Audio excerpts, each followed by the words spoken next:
Putin is playing Biden like a drum, and it's not a pretty thing as somebody that loves our country to watch. Just not a pretty thing to watch. You know, I was with Putin a lot. I spent a lot of time with him. I got along with him. I got along with President Xi. I got along with Kim Jong-un. Kim Jong-un has massive nuclear power. It's a good thing to get along with people, not a bad thing. You can be very tough and get along. You know, I'm the one that ended his pipeline. He said, "You're killing me with the pipeline." Nobody else ended his pipeline. Biden came in, he approved it. But I did a lot of things that were very tough on Russia. No president was ever as tough on Russia as I was.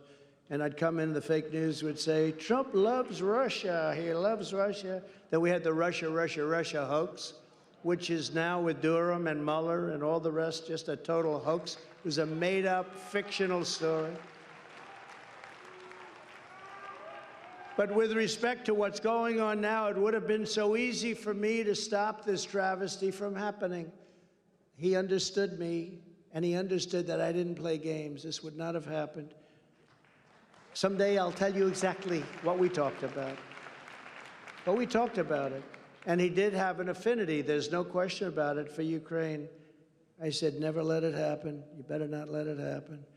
This is the only attack in history where the further he goes and the bigger it gets, and the worse it gets, and the more death that's caused, the more money he makes, because oil prices keep climbing higher and higher and higher. There's never been anything like that, where a warring nation, the more he makes it difficult to get oil, the more expensive it gets, and the more money he makes. And all those tanks roaming around are very expensive, but they're peanuts compared to the kind of money that he's making because of the tremendous increase in oil. You know, when I left, and during my term, oil was at $36 a barrel. Think of it, 36. Now it hit 100, and they think it's going to 150. So the Middle East and Saudi Arabia, a lot of countries, but Russia right now in particular is making more money than they ever dreamt possible. The cost of the war is very, very small compared to the kind of money they're taking in. There's never been a situation like that.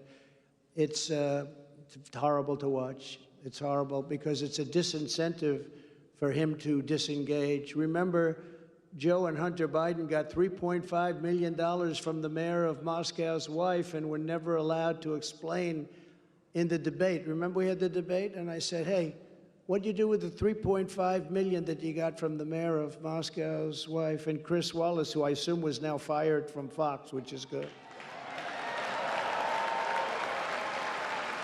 He said that's not an appropriate question. That turned out to be another one. Trump was right. That turned out to be another very appropriate question. He got $3.5 million from the mayor of Moscow's wife. Very rich family, I will tell you that. This is a conflict of interest, but at the same time, Joe Biden bragged unknowingly on tape, and this was on tape, can you imagine if I said it, about getting rid of a Ukrainian prosecutor, or he wouldn't allow $1 billion of American taxpayers' money to be given to Ukraine. They kept saying, where's the money, where's the money, where's the money? No, you got to get rid of that prosecutor. He's getting too close. Can you imagine if I did that? And he was on tape. And the fake news media, those people right there, refused to report it. And that's without mentioning the fact that China gave them $1.5 billion to manage. And he never managed money before, other than the money they got, probably. There's plenty of conflicts there. You don't have to even think about it. And the fake news didn't want to mention anything. They didn't want to talk about it.